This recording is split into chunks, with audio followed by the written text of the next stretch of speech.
il y a une règle que beaucoup connaissent, c'est que il y a un dirigeant dans ce monde, il s'appelle Hachem, d'accord? C'est Dieu, le créateur, appelez-le comme vous voulez. En tout cas, c'est le Dieu unique d'Israël, le juif. Et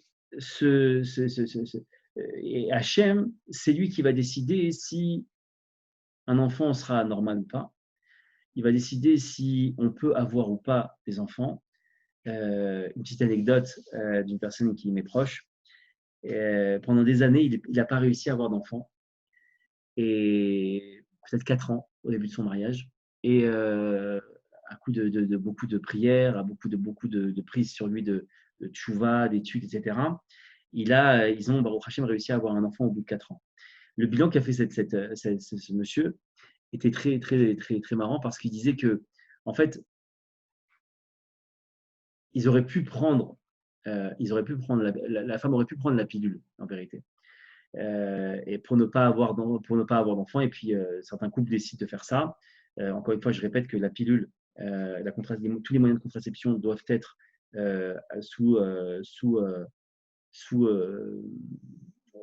après avoir questionné un rave compétent en la matière. On ne prend jamais une décision comme ça. Entre autres, pour revenir aux dettes, sachez que c'est aussi quelque chose qui bloque énormément, énormément l'argent. Tout ce qui est moyen de contraception pris sans autorisation rabbinique. Donc ça, il faut vraiment se rapprocher d'un rave là-dessus. Mais en tout cas, voilà, pour la petite histoire, c'est que ce monsieur disait que, en fait, si pendant les 4 ans, elle avait pris la pilule, elle n'aurait pas eu non plus d'enfant, mais elle aurait cru que c'était la pilule qui l'avait bloqué.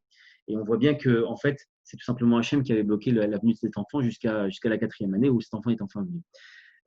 Donc, ce qui est important, c'est de comprendre que c'est Hachem qui donne la santé. C'est Hachem qui donne la possibilité à une maman d'avoir un enfant à l'âge où elle doit l'avoir.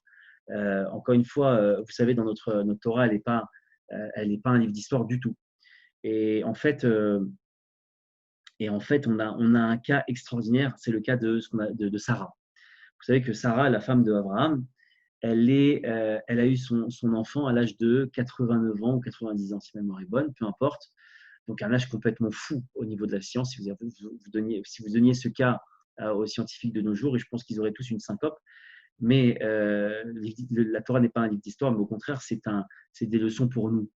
Ça nous apprend que tout simplement, il est possible, lorsque Dieu le veut, d'avoir des enfants à tout âge et en bonne santé. Et quel enfant elle a eu, puisqu'elle a eu un fils qui est juste Yitzhak, qui est un fils extraordinaire.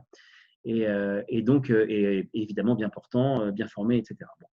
Ça, c'était pour la partie, on va dire, scientifique. Sur la partie Parnassa, argent, sachez qu'il y a une règle que malheureusement peu ne connaissent, c'est que chaque enfant vient avec son argent, sa valise de billets. D'accord?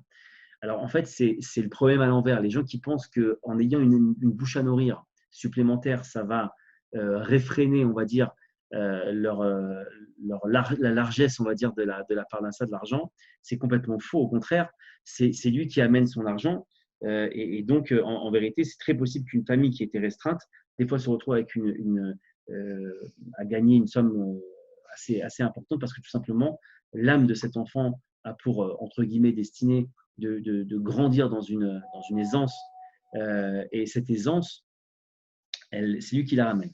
Donc, il n'y a pas à s'inquiéter. Donc, pour cette dame, j'ai envie de lui dire, évidemment, faites attention s'il y a des zones de risque au niveau médical. Je ne parle pas de fatalité là, hein, je parle de zones de risque, de problèmes, on va dire, qui seraient peut-être liés à des problèmes de santé de sa part et que les médecins sont contre. Alors peut-être se renseigner auprès d'un rave spécialisé en la matière pour confirmer les dires des médecins.